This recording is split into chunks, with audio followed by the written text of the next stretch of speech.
y va? Oui.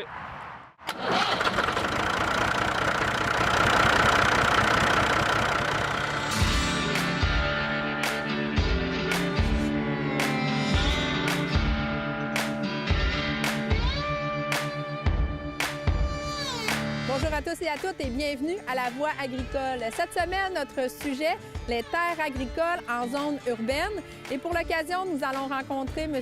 Alain Junot, qui est producteur agricole du côté de Saint-Augustin, et également M. Charles-Félix Ross, qui est économiste en chef à l'Union des producteurs agricoles. Donc, je vous souhaite une très belle émission.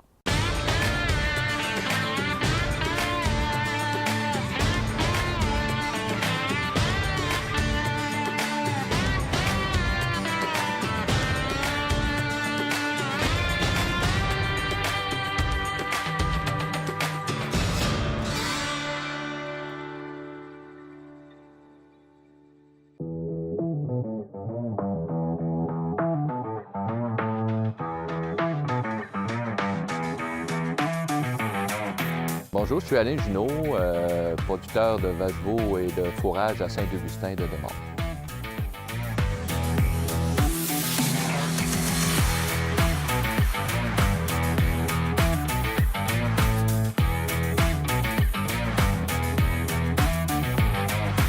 Moi, j'ai acheté en 1980 de ma mère, parce que mon père était décédé, ça faisait déjà 5 ans, en 1980. Donc, à ce moment-là, j'ai commencé à faire de l'engraissement. Moi, j'ai une carrière de vie un peu spéciale. À ce moment-là, j'ai une formation en agronomie. J'ai une formation en agronomie. Elle parle plus fort que moi, elle, là. J'ai une formation en agronomie, puis j'ai travaillé pour le gouvernement fédéral de 1976 à aller jusqu'en 1997. Mais j'ai toujours exploité la ferme ici à temps partiel, là. Donc, j'ai fait au début des années 80, je faisais exclusivement de l'engraissement. Mais compte tenu que c'est un marché très difficile et spécifique, finalement, j'ai transformé la ferme avec le temps en un troupeau de vaches-veaux.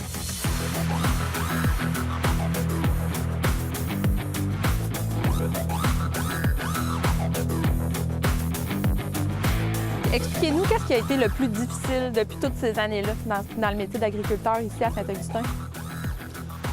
Oh, bonne question. C'est parce qu'on est vraiment dans un milieu périurbain. On a toujours la préoccupation de savoir à quel moment les maisons vont se rapprocher encore davantage. Parce que moi, je suis à peu près à quoi? À un demi-kilomètre là, du quartier résidentiel de Saint-Augustin. Puis à Saint-Augustin, il y a deux pôles. Il y a aux environs de l'église, il y a un pôle, puis il y a également, proche du lac Saint-Augustin, il y a l'autre pôle de ça. Puis moi, je me trouve être situé vraiment entre les deux. Donc, on est vraiment dans un bassin de population. Quand on travaille dans le champ, là, qu'on doit prendre la route là, entre 7 et 8 heures le matin, il y a beaucoup de trafic, on a beaucoup de doigts d'honneur. Puis l'après-midi, entre 4h30 et 5h30, là, puis c'est dans le temps des foins, tu te promènes avec tes ballerons, n'importe quoi dans le champ. Moi, je suis déjà arrivé ici, en arrivant pour rentrer chez moi, il y avait 30-35 chars en arrière de moi, là, puis c'est régulier, là, surtout quand on est dans les heures entre 4h30 et 5h. Donc, c'est sûr que les gens, ils viennent vraiment intolérants. Donc, mais par contre, en même temps, on est proche de Québec. On est à 15 minutes du centre-ville de Québec. Mais pour l'agriculture, c'est toujours... On sent toujours une pression. On ne sait jamais à quel moment le quartier résidentiel va se rapprocher. Une chance qu'on a la loi 90 sur le zonage agricole. Pour le moment, ça nous protège, mais jusqu'à quand? En tout cas, je pense qu'on est encore bon pour un bout de temps, mais éventuellement, je ne sais pas ce qui va se passer là. Au niveau de Saint-Augustin, actuellement, il ne reste plus aucun endroit il reste peut-être... Dans un quartier résidentiel, tout est construit. Donc, il n'y a plus d'endroit, il n'y a plus d'espace disponible actuellement en zone blanche. Pratiquement pas d'espace disponible à Saint-Augustin actuellement pour de la zone blanche. Donc, éventuellement, dans le plan de développement de la communauté métropolitaine qui a été adopté en juin 2012, il y a eu des zones d'expansion prévues à Saint-Augustin. Et la ville de Saint-Augustin, éventuellement, va peut-être demander ça. Mais est-ce que la CPTA va dire oui? Pas nécessairement. Donc, parce que la zone d'expansion qui est prévue à Saint-Augustin dans le plan de développement de la communauté métropolitaine de Québec, elle finit à 2 terres de la mienne, là, actuellement. Là. Si jamais ça devient... Les maisons vont se rapprocher encore plus. Là. À 2 terres de la mienne, la zone d'expansion finit. Là.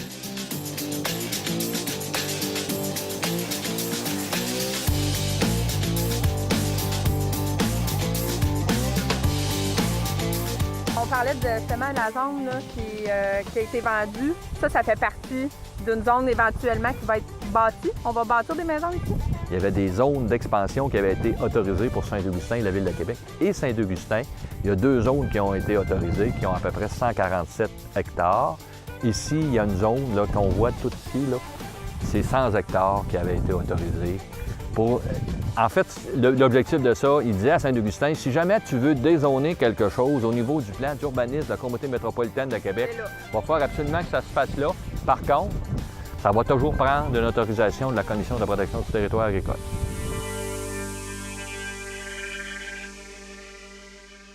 Puis est-ce que vous pensez justement ce genre de situation-là, avec les lois, il va-tu en rester des producteurs dans quelques années si on regarde sur 10, 20 ans, 30 ans?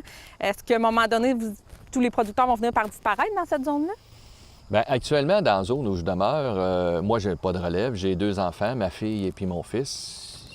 Ils n'étaient pas intéressés à la ferme, bien, surtout du contexte, je les comprends peut-être, mais il n'y a pas d'intérêt. Si on regarde dans le secteur ici, on est 3 producteurs agricoles, alors que quand j'étais, il y a très longtemps, quand j'étais plus jeune, mettons à 10 ans, il y en avait une douzaine.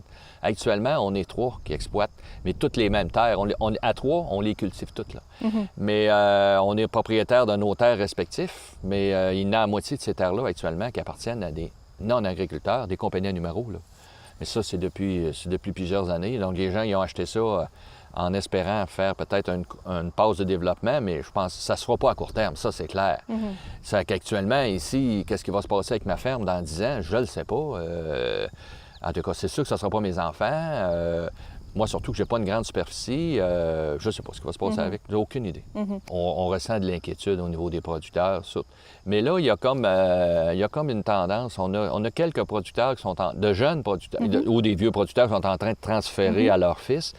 Puis ces gens-là sont animés. Je pense que ça va créer un nouveau dynamisme qui va être très bien pour le secteur. Mais les jeunes qui s'installent là-dedans, la plupart du temps, c'est des producteurs laitiers. Bien souvent, dans le transfert de ferme, c'est dispendieux, puis ils ont des gros emprunts. Ils sont préoccupés un petit peu, là, définitivement qu'ils sont préoccupés avec la pression du développement. Il y a une préoccupation. Moi, j'essaie de les rassurer parce que je leur dis que la loi 90, elle est là. Puis la loi 90, on se rappelle que c'est toujours la loi sur l'agricole. À date, je pense qu'elle a été efficace, puis elle a fait la job qu'elle doit faire. Sauf qu'on entend toutes sortes de rumeurs. Avec le nouveau pacte municipal, les unions municipales, ils demandent à avoir un peu plus de latitude en zonage agricole. Tout ce que j'espère, c'est que notre ministre de l'Agriculture, il la modifiera pas. En tout cas, je veux pas qu'il la rende plus... moins sévère. Moins rigide, oui. Moins rigide, exactement, c'est le mot.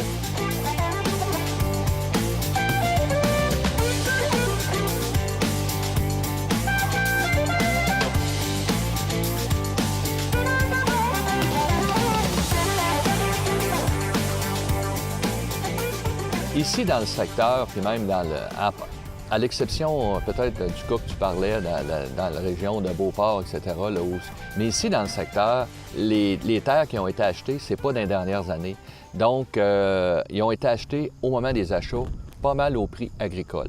Donc, actuellement, nous, on est correct tout ce qui est en zone. On a eu une terre qui a été vendue dans la zone d'expansion, qui a été vendue... à 60 000 l'acre, mais c'est en zone d'expansion, qui est quand même à 2 terres d'ici. Là. Mais ça ne veut pas dire que demain matin, on va bâtir des maisons là, parce que si on regarde les décisions récentes de la Commission de protection du territoire agricole, c'est qu'ils ne regardent pas juste dans l'environnement ils regardent régionalement, puis habituellement, toutes les demandes qui ont été faites dans ce secteur-là depuis 1 an ou 2, dans ces conditions-là, la Commission a refusé parce qu'elle dit sur le territoire, dans un régional, il y a de la place en masse. Mais globalement, pour le niveau des prix des terres, que ce soit à Saint-Augustin ou dans le coin de l'aéroport qui est dans Québec, actuellement, jusqu'à maintenant, on n'a pas l'effet de spéculation. On ne l'a pas encore, l'effet de spéculation comme il y a dans le coin de la ferme SMA à Beauport ou dans ces coins-là, le cas des protos l'année passée. Nous, on ne vit pas ça encore. Moi, globalement, je suis optimiste pour l'agriculture. On parle de mon territoire, dans l'agglomération de Québec. Je pense que oui. Je pense que le pire est passé. Il va falloir être innovateur pour justement encourager la relève.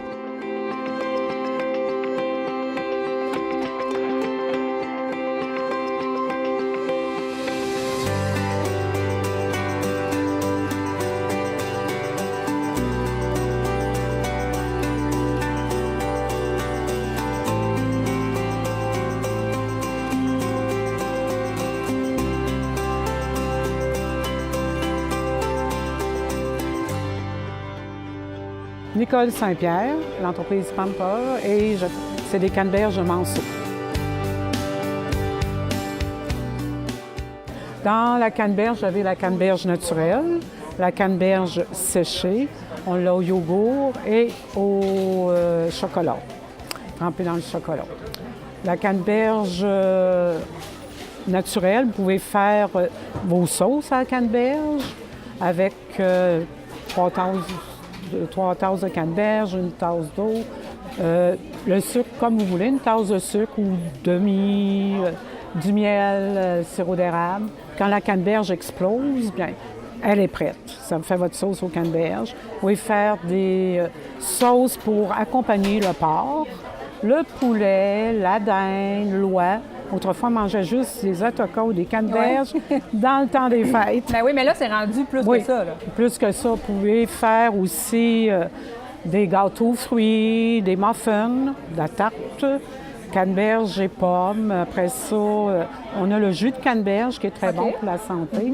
C'est un antioxydant et c'est bon pour les infections urinaires. Quelqu'un qui doit prendre des antibiotiques pour une infection urinaire, bien, ça va aider. Alors, puis ton jus, bien, c'est 1 once de jus pour 3 parts d'eau. Ça a vraiment des vertus là, particulières. Oui, particulières. Okay. C'est quoi votre plus gros vendeur au kiosque? Au kiosque, bien, ça dépend des journées. OK. Il y a les fins de semaine, c'est les enfants, c'est canneberge au chocolat. Aujourd'hui, canneberge au chocolat, puis canneberge séchée, parce que tu peux la mettre dans des salades. Tu peux faire des muffins aussi. Fait que c'est... puis avec le jus, tu peux faire des vinaigrettes. Tu mets à ton goût, parce que je cuisine. Fait que tu mets du jus de canneberge, vinaigre balsamique blanc, t'épices, un peu de sirop d'érable. C'est quoi justement les questions des consommateurs? Parce que la canneberge est de plus en plus connue, oui. Mais il y a encore certainement des gens qui ont toutes sortes de questions puis qui ne savent pas trop. Oui, ils ne savent pas trop, puis ils savent souvent que c'est un antioxydant. La seule affaire, peut-être. Oui, puis il y en a qui connaissent aussi pour les infections urinaires. Mais quand tu prends du coumadin, il ne faut pas en prendre. Parce que le coumadin éclaircit le sang et ça change la fourchette. OK. Et cette canneberge-là, ça vient de quelle région? La région des Bois-Francs, Manceau. OK. Donc, c'est vraiment une canneberge du Québec, du centre du Québec qui se ramasse ici. Oui. Et est-ce que vous êtes à l'année? À l'année ici, non, parce qu'il arrive en septembre au marché du Vieux-Port, jusqu'après le jour de l'an. OK. Et c'est quoi le contact que vous avez avec les consommateurs? Est-ce que vous aimez ce contact-là? Oui. Le fait qu'ils vous posent des questions? Oui, puis on donne des recettes parce qu'on a notre pamphlet, là, avec des recettes pour le porc, comment faire la canneberge, gâteau aux fruits. Bonjour. Puis gâteau des muffins, soit séchés ou nature. OK, parfait. Bien, merci beaucoup, madame. Bienvenue.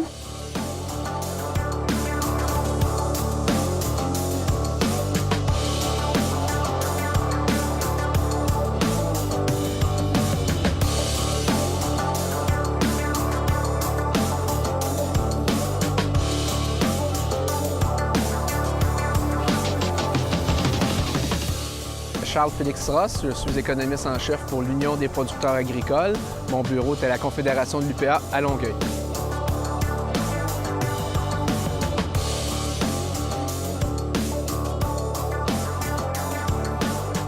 Mon principal rôle, c'est d'être directeur de la direction recherche et politique agricole. Et le rôle de ma direction, moi je dirige l'équipe, mais le rôle de la direction, c'est d'alimenter les instances de l'Union, même les producteurs, les groupes affiliés, sur les dossiers agricoles, donc les programmes agricoles, les lois, les règlements, puis d'aider, d'accompagner les producteurs dans leur représentation, leurs revendications là, auprès du politique ou auprès de la société civile. Puis l'UPA, on est reconnu pour ça, c'est notre connaissance fine des dossiers agricoles. Donc, lorsqu'on se présente en commission parlementaire, lorsqu'on rencontre des personnels politiques, des élus politiques, on connaît nos dossiers, puis on est capable de faire valoir les bons arguments pour les gagner. Donc, la feuille de route de l'UPA depuis des années, des décennies, elle est excellente parce qu'elle a toujours eu, oui, des producteurs engagés qui militent, qui revendiquent, mais également toujours eu du bon personnel pour les alimenter puis préparer les dossiers pour être capable là, de gagner nos choses.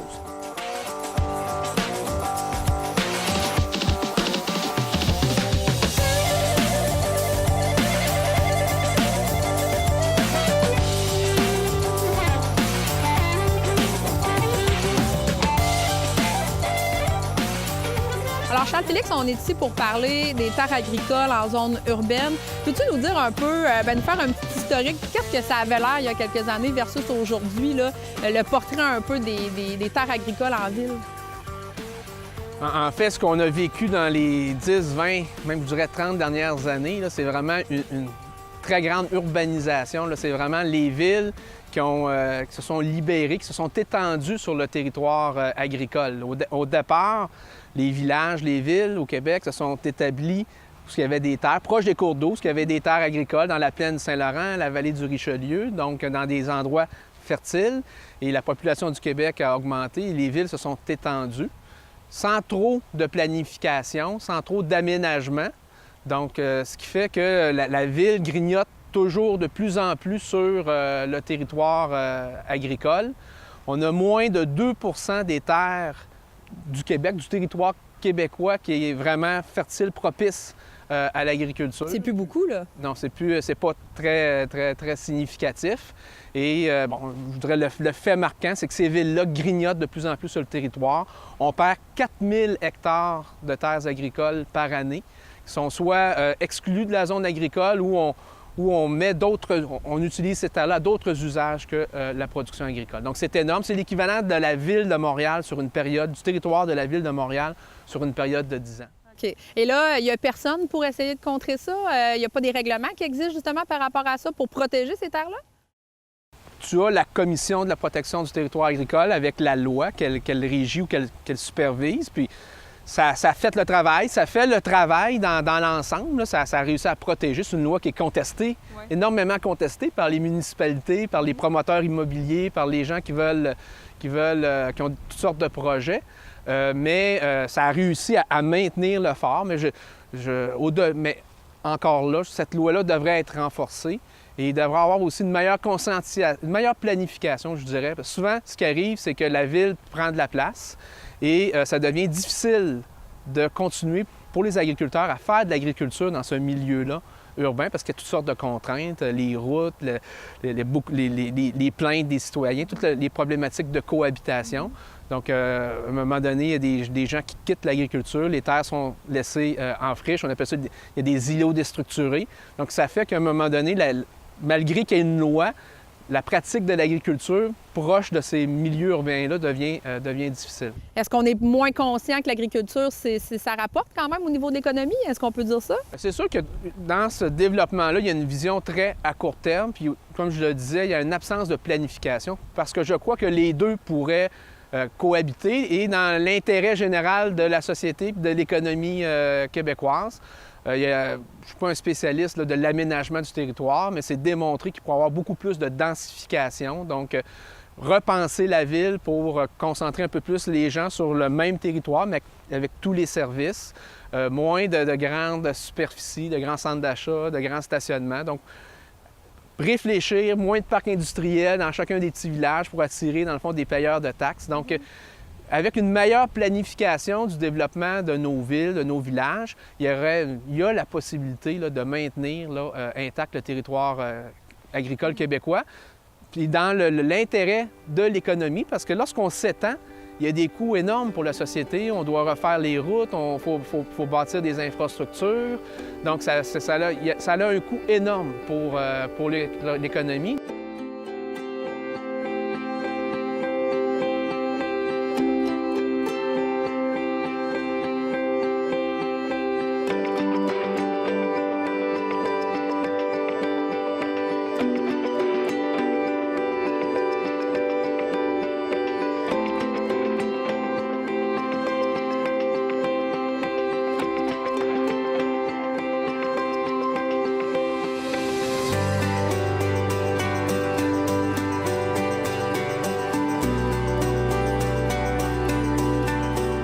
Cette pression-là de la ville sur les terres, le principal impact, c'est que ça fait augmenter de façon artificielle le prix des terres.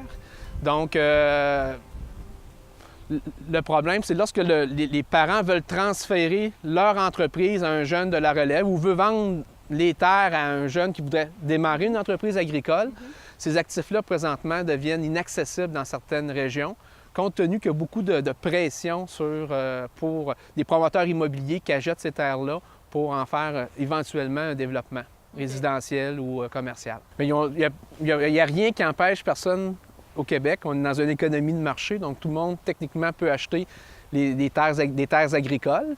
Ils n'ont pas l'obligation également de les exploiter. Donc, souvent, ce qu'ils font pour aller chercher le retour du programme de remboursement de taxes foncières, ils vont les louer à des producteurs agricoles. Par exemple, dans la communauté urbaine de Montréal, c'est 50 des terres agricoles qui sont louées. Donc, c'est des terres qui appartiennent à des promoteurs immobiliers, à des particuliers, à toutes sortes de personnes autres que des agriculteurs, mais ces terres-là sont louées aux agriculteurs et exploitées à des fins agricoles, 50 Dans la moyenne à travers le Québec, on parle de 30 de taux de location. Juste dans la grande région de Montréal, on est à 50 OK. À quoi ça peut ressembler la valeur des terres agricoles en 2015-2016? Là? Bien, si on prend la moyenne pondérée de toutes les régions du Québec, en 1990, on était un petit peu en deçà du 2000 $ l'hectare. Et on est, avec les dernières données de la financière agricole qui ont été recensées par la financière agricole, on est à près de 16 000 $ l'hectare. Donc, sur une période là, de 25 ans, une augmentation là, de près de 800 de la valeur des terres agricoles, c'est énorme. Et dans certains cas, si on prend par exemple en Montérégie, la valeur des terres est tellement élevée qu'il n'y a pas de rentabilité économique. Il y a une rentabilité économique parce que les producteurs ne les ont pas payés puis ils ont une exploitation qui est rentable. S'il y avait à vendre ces terres-là à un étranger qui aurait l'intention de faire de l'agriculture, au prix, c'est pas une opération qui peut être rentable. On a toujours parlé qu'en agriculture, ça prenait 8 $ d'actifs pour générer $1 de revenus. Mais dans la région de la Montérégie, proche de Montréal, on est rendu pour une ferme de culture commerciale moyenne, on est rendu à 15 $ d'actifs en termes de valeur marchande pour générer $1 de revenus. C'est le double. Donc, ces fermes-là sont de plus en plus difficilement transférables à la génération suivante.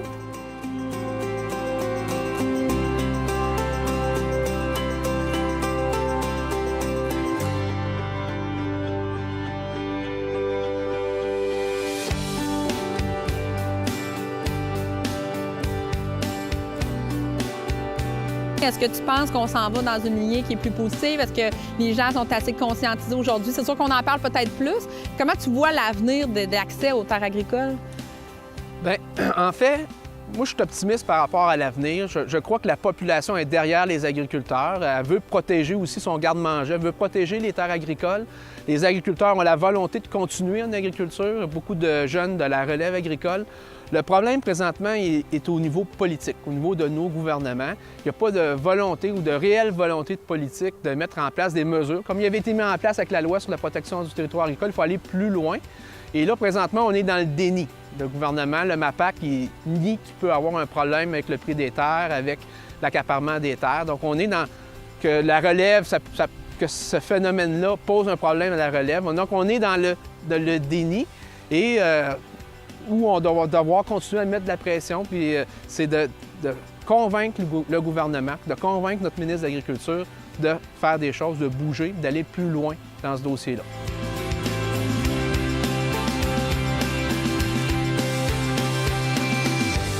Alors, Catherine, cette semaine, à la Voix agricole, on parle des terres agricoles et l'urbanisation. Donc, est-ce que tu as découvert certaines informations historiques à nous transmettre? Écoute, Cathy, quand on parle encore là de l'urbanisation puis de son effet sur les terres agricoles, c'est pas d'hier qu'il y a des tensions. C'est quand même un dossier qui est assez délicat. Imagine-toi donc, déjà à l'époque de la Nouvelle-France, la question de l'attribution des terres, là, il y avait déjà des tensions autour de ça. Parce que le problème, c'est qu'il y a des personnes qui se faisaient concéder des grands bouts de territoire, soi-disant pour l'exploitation agricole, mais finalement, ils faisaient rien avec ça.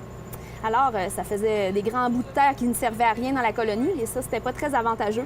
Alors, à un moment donné, on a décidé de changer de direction avec ça, de morceler le territoire, donc de faire des plus petits morceaux et d'en attribuer à davantage de personnes pour que ça soit vraiment mis en valeur.